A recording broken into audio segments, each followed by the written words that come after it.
तुंहिंजो शैतान थो कोसर ते ॿधे बंदे ख़ुदा, मुंहिंजो फिरदोस बयाबान ऐं बर थी वेंदो। सिंध साह वाह बिना साह न जी सघिबो, मुंहिंजा महबूब ॿुधी छॾ सिवाइ तुंहिंजो गुज़र थी वेंदो।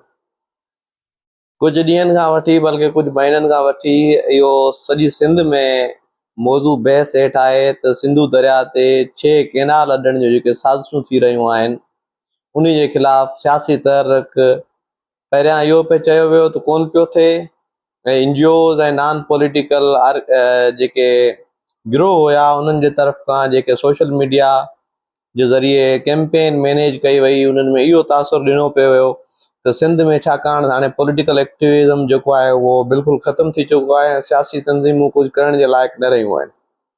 तंहिंखां पोइ हिकिड़ो सिलसिलो शुरू थियो जंहिंजी शुरूआति सिंध तरक़ी पसंद पार्टी जे चेयरमैन डॉक्टर कादर मंगसी कई ऐं पोइ उहो हलंदो हलंदो हाणे तक़रीबन सभु पार्टियूं अलॻि अलॻि ई सही लेकिन सिंधु दरिया बचाइण जे लाइ मैदान अमल ते आहिनि।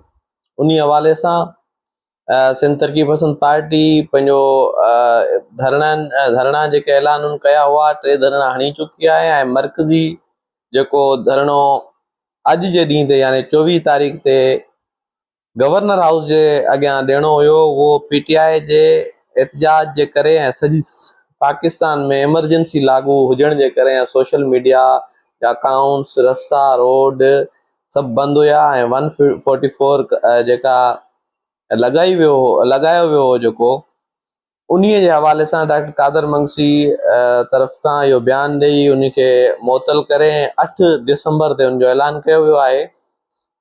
सो उन हवाले सां ॾिसां पियो त शुरूआत में हिकिड़ो वॾो गुस्सो ऐं कावड़ जेका सोशल मीडिया ते ॾिसण में आई पए, पर जीअं जीअं वक़्तु गुज़रंदो पियो वञे, जीअं जीअं सियासी पार्टियूं मैदान में ईंदियूं पियो वयूं ऐं सियासी पार्टियुनि हिकिड़ो सियासी तहरुक जो माहौल हिकिड़ो जोड़ियो आहे, एहतजाज थी वियो आहे। हाणे उहे सभु माण्हू जेके सोशल मीडिया ते वेठा हुया ऐं NGOs ऐं गिरोहनि में विरायल हुया ऐं उन्हनि जो जेको इंडिविजुअल हिकिड़ी गैर नज़रियाती ऐं गैर तंज़ीमी जेको मिज़ाज आहे उहो उन खे हू ज़ाहिर करे रहियो आहे। हाणे उहे सभु चुप थी विया आहिनि। हाणे उहे माण्हू सियासी तहरुक में जेके पार्टियूं आहिनि उनखे एप्रिशिएट करण बि कोन पिया चाहिनि, छाकाणि त सियासी पार्टियुनि खे मञणु उन्हनि जी शिकस्त आहे, उन्हनि जी रोज़ी रोटी इन में आहे त सियासी पार्टियुनि खे कहिड़े बि नमूने सां नाअहल ऐं ना तजर्बेकार खणी चऊं या एक्टिविज़म में न रहंदड़ साबित करे उन्हनि जी NGOs जे ज़रिए रोज़ी रोटी उन्हनि जी अॻिते वधंदी रहे थी। पर आउं सियासी सम्झ बुझ ऐं सियासी पार्टियुनि सां लाॻापियल सियासी कारकुननि खे इहो गुज़ारिश कंदुसि महिरबानी करे पंहिंजी सियासी पार्टियुनि जो साथ ॾियो, सियासी पार्टियुनि सां बीहो, डिसिप्लिन में बीहो। सियासी पार्टियूं ई असांखे निजात ॾियारे सघनि थियूं। सिंध जे मफ़ादनि में इहो आहे त सियासी पार्टियुनि खे मज़बूत कयो, डिसिप्लिन में रहो।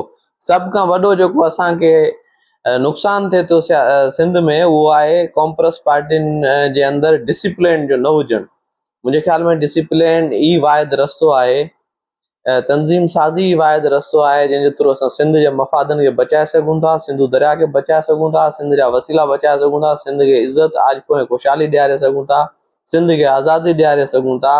इन समूरनि ज़ुल्मतनि खां, इन समूरनि ग़ुलामियुनि खां सिंध जी आज़ादी सियासी पार्टियुनि सां गॾु बीहण आहे। कंहिं बि प्रोपेगेंडा जो हिसो न थियो।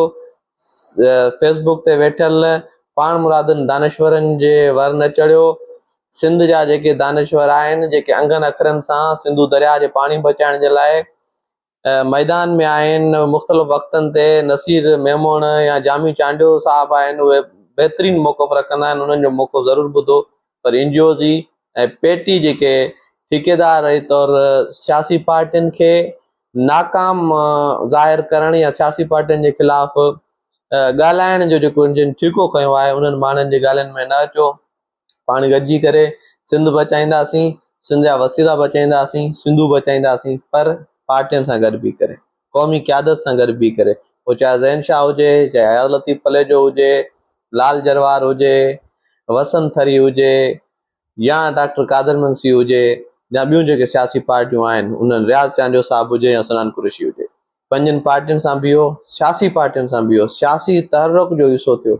कंहिं बि गैर सियासी माण्हू कंहिं सोशल मीडिया जे प्रोपेगेंडा जो हिसो न थियो ऐं सियासी पार्टियुनि खे फरमाइशी प्रोग्राम जे लाइ बि मजबूर न कयो। सियासी लाइन हूंदी आहे, उन सियासी लाइन ते हली करे ई सियासी पार्टियूं फ़ैसिलो कंदियूं आहिनि।